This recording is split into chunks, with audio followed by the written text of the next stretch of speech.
애가 딱 봐도 완전히 인문사회 타입이다. 그럼 인문사회대 보내시면 되고요.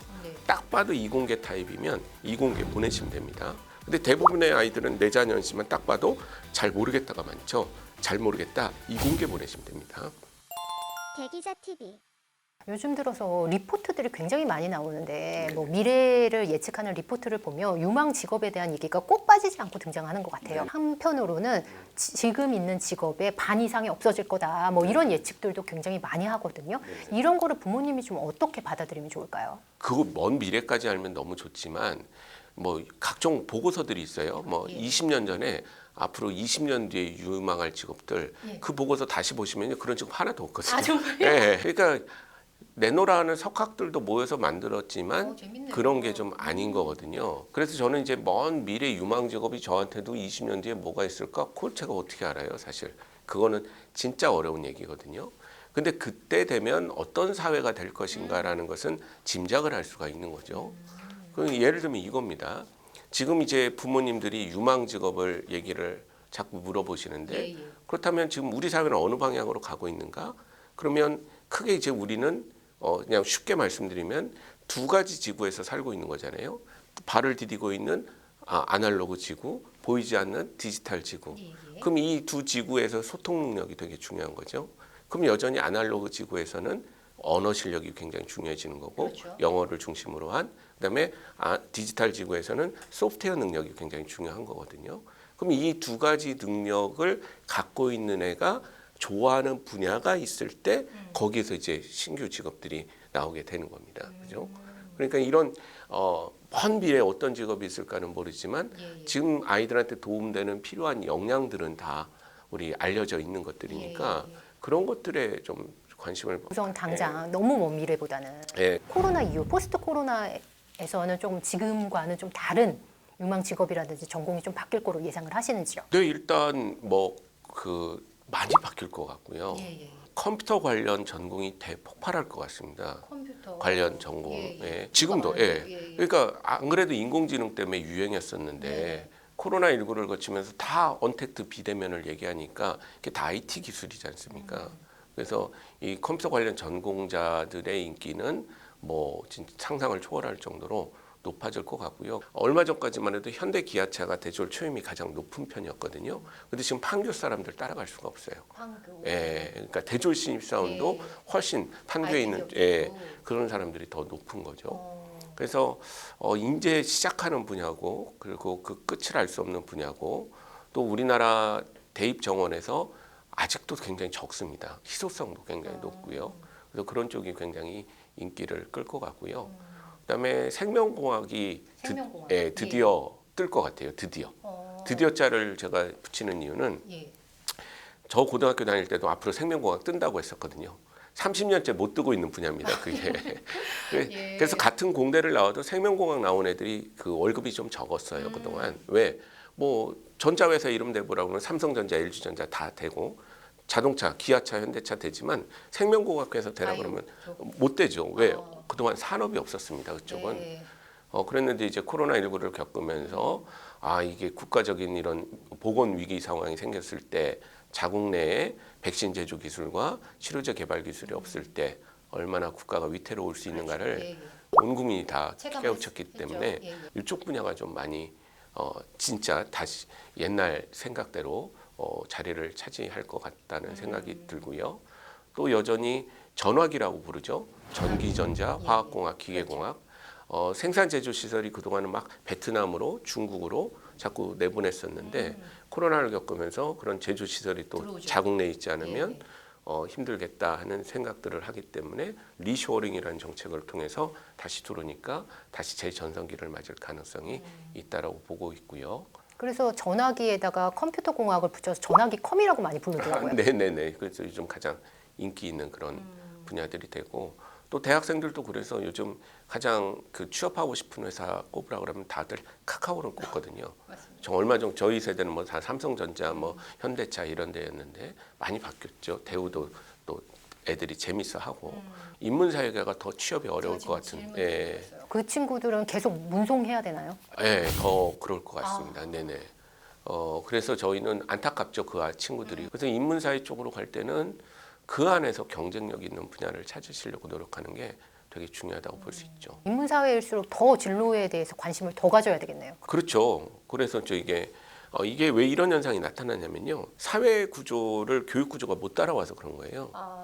그러니까 사회 원래 근데 이게 뭐 교육이 나쁜 게 아니라 엘빈 토플러가 그랬나요? 그 교육이 가장 늦게 변한다고 했잖아요. 근데 그건 교육을 나쁘게 얘기한 게 아니라 교육의 특성을 얘기한 거거든요. 그러니까 교육은 너무나 중요해서 뭔가 검증된 내용만을 가르쳐야 되는 거죠. 근데 검증하려면 시간이 필요하니까 아무거나 못 가르칩니다. 그래서 사회가 항상 먼저 변하고 검증해서 교육이 따라가는데 이게 이렇게 바싹 붙어서 이렇게 따라가면 그 사회가 발전된 사회가 되는 거고 우리가 그동안 이걸 잘했던 거죠. 근데 어느 순간부터 이게 살짝 벌어지기 시작했어요. 그리고 가뜩이나 지금은 사회 변화가 굉장히 빠르니까 네네. 더 그렇게 보이겠네요. 그렇죠. 대표적인 게 이제 아이들 진로 문제로 치면 이거죠. 이렇게 해서 이렇게 벌어진 이유 중에 하나가 지금 사회 일자리 구조라는 게 우리 어른들의 시대는 인문사회 세대였지만 요즘 아이들은 과학기술 세대거든요. 그래서 새로운 모든 직업들은 다 과학기술 분야에서 생기고 있는 거죠.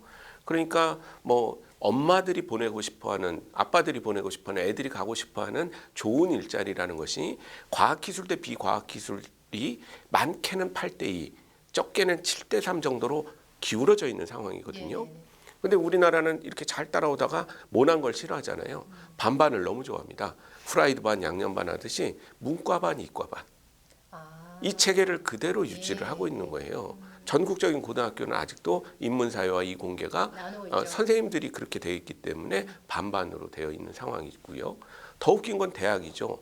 말로는 4차 산업혁명 시대, 인공지능 시대라고 얘기를 하면서 2019년 기준으로 수능에서 과학탐구 선택 비율이 46%에 불과해요.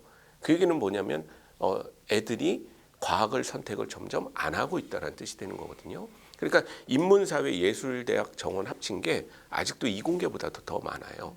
그러니까 애들은 아무 잘못 없는 거예요. 그냥 어른들이 만들어 놓은 시스템에 고등학교 반반. 그리고 대학 가는데도 아무 문제 없어요. 반반이니까. 그런데 사회 나가려고 하니까 8대2, 7대3.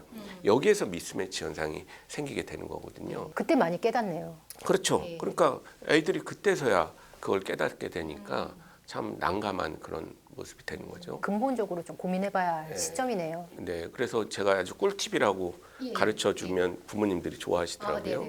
뭐냐면 아이를 고등학교 1학년 때까지 잘 관찰하셔야 되죠. 우리는 지금 현재 우리나라 초중고에서 진로 선택에서 가장 중요한 것은 고등학교 1학년입니다. 왜냐하면 특히 1학년 1학기가 끝날 때 선택 과목에 대한 가정통신문 발행해서 받기 때문에 그때까지 잘 관찰하셔서요. 애가 딱 봐도 완전히 인문사회 타입이다. 그럼 인문사회대 보내시면 되고요.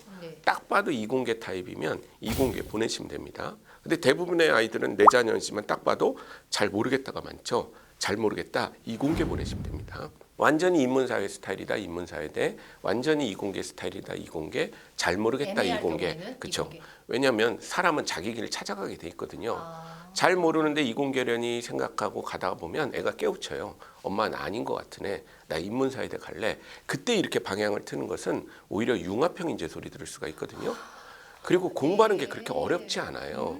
근데 우리 아이들이 아직도 인문사회대 큰 뜻이 있어서 가면 좋겠는데 그놈의 수학 과목 하나 싫다고. 맞습니다. 그거 하나 싫다고 적성에도 안 맞으면 인문사회 택하면 원래 일자리가 현대사회에서 적은 분야인데 적성에 안 맞아서 피해서 왔잖아요. 이런 친구들은 사회 나갈 때 어려움을 계속 겪게 되고 또 뒤늦게 대학 가서 이공계 쪽으로 방향을 틀려고 할 때는 공부하는 게 너무 달라진 상황이기 때문에 중도에 포기해버리는 경우들이 굉장히 많죠. 부모님들이 크게 진로에 대해서는 두 가지 때문에 고민을 하시는 것 같아요. 대입에서 아이가 좋은 학과, 자기에 맞는 유망한 학과에 가기를 원하는 것, 그게 첫 번째고, 두 번째는 요즘에 워낙 4차 산업혁명이라는 말이 화두가 되고 있다 보니까 4차 산업혁명에 우리 아이가 인재로서 인정받기를 원하시거든요. 4차 산업 시대에 맞는 인재로 키우고 싶어하는 부모님들께 조언을 좀 부탁드릴게요. 아이만의 무기가 하나씩 있어야 되거든요. 그 무기라고 하면 좀 너무 호전적인 것 같은데